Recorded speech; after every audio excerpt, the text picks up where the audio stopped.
So Prudence, thank you so much for making time to share your insights into the future of leadership. But before we walk into the future, can you tell us a little bit about your own background? Where did you grow up? Yes, thank you so much, Dr. Nick, and for having me as part of this discussion. So, very good question as an icebreaker where I come from in my hometown. So, I come from a township called Pimville in Soweto, Yeah. where it is in the Johannesburg space, whereby I grew up with my sibling. My little sister was 18 years of age, with my late mom as well as grandparents. So that is where I come from. Soweto, very disadvantaged area where a lot of people have little hope as to how to even progress. So with me, I'm just one of the few, the few that actually made it out. Yeah. And tell us, Prudence, what was your dream career in your early days? Early days, I had a few, but one of them, I wanted to become a doctor of sorts. I knew I had some healing powers in me through my hands, but what I ended up finding out was I could become a healer of sorts with helping people in a different type of space, which is where I am within the training industry, where we empower and develop the youth of our country to become future leaders. And tell us who inspired you in those early days?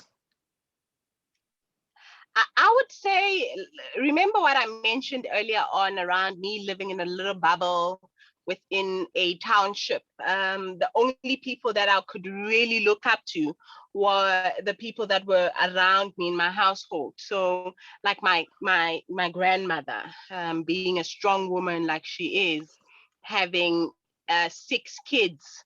My mother, who was a resilient woman, who worked very hard throughout her years of existence, but also showed that one can become compassionate and humble when they start getting successes.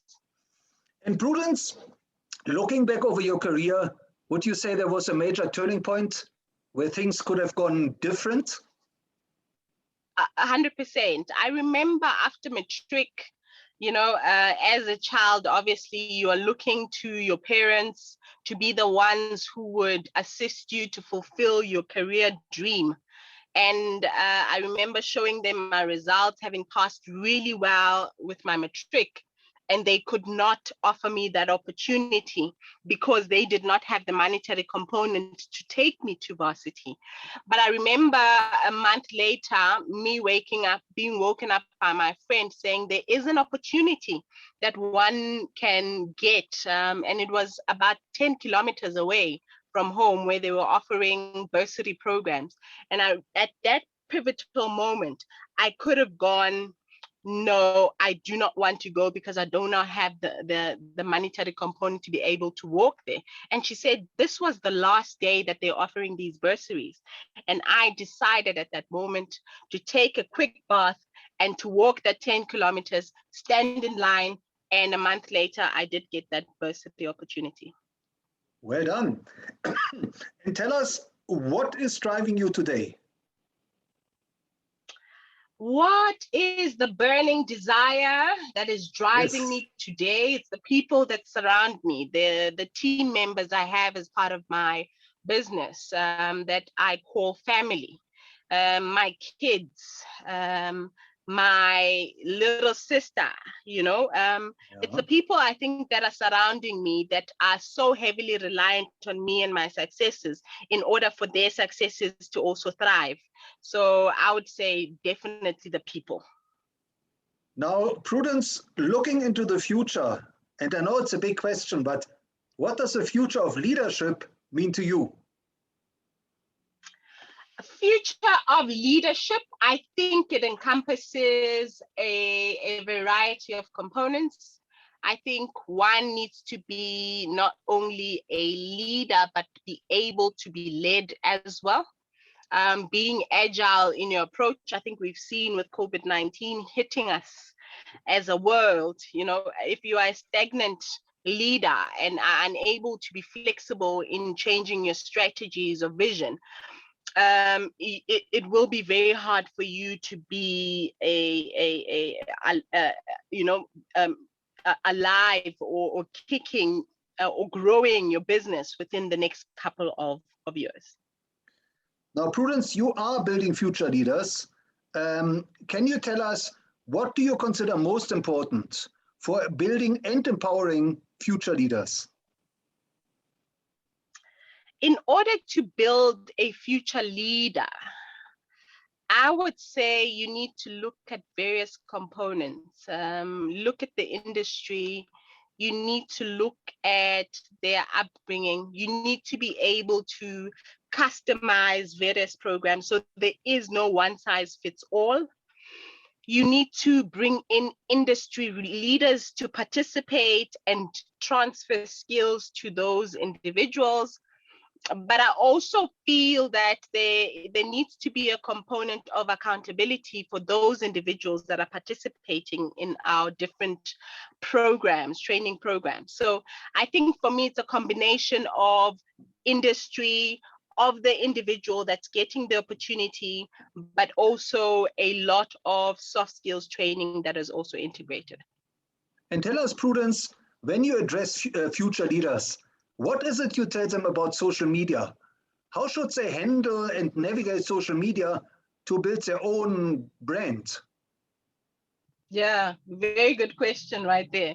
So I always say, what you have here as your handset can build you an empire in its entirety. You need to look at social media in a way that can build you as an individual. You need to look at it from a component of monetary being, because you see nowadays a lot of people being TikTokers, participating in various Instagram or Facebook mediums, but making an entrepreneurial aspect and commercial aspect as they move along. So building of followers, as an example, is one way of ensuring that you make means and take advantage of social media. So I think it's a great tool altogether. Right. And tell us, Prudence, what is your advice for future leaders when it comes to challenges? What are some of the biggest challenges that future leaders should expect to encounter in their career? That's a very good question, because one challenge that one needs to be aware of is that nothing is set in stone. You need to be mindful that anything can change the manner at which you are running your business, the manner at which you are working as an employee in a brink of a second. So you do need to be socially equitable. You do need to understand what is happening in the country and what is happening in the world and how it impacts you. And Prudence, if you were to design a curriculum for future leaders, what are some of the new skills you would want to factor in? I think definitely a human component. I think when we are building different types of curriculums, as an example, we almost forget that there's a human component into building up an individual.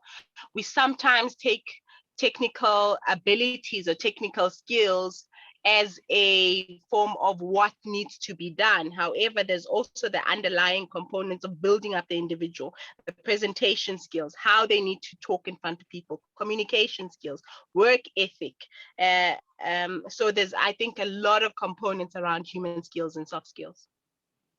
Now, Prudence, as a mentor to future leaders, can you maybe share a success story or two where you mentored an upcoming leader and that person took your advice to heart? Most definitely. This is my day-to-day. An example is a learner participating in a program called System with Dynamic DNA. We run various programs, whether it's learnership programs or short skills programs. And they participate in a program and they find that it's getting too hard. And it's getting too steep. And they came to me and had discussed their various challenges, including the monetary component of them still not being able to travel, even though they're getting a certain allowance, because they're utilizing that for buying groceries at home in order to sustain them. And one of the advices I gave to them was, look at it from my angle, where I come from, what I have done, and you are able to do the same if you put your heart and soul into it. So make sure that you budget accordingly, according to what you get from an allowance perspective. Ensure that you have that travel allowance, including what you will utilize from a grocery perspective at home, because you do need to live.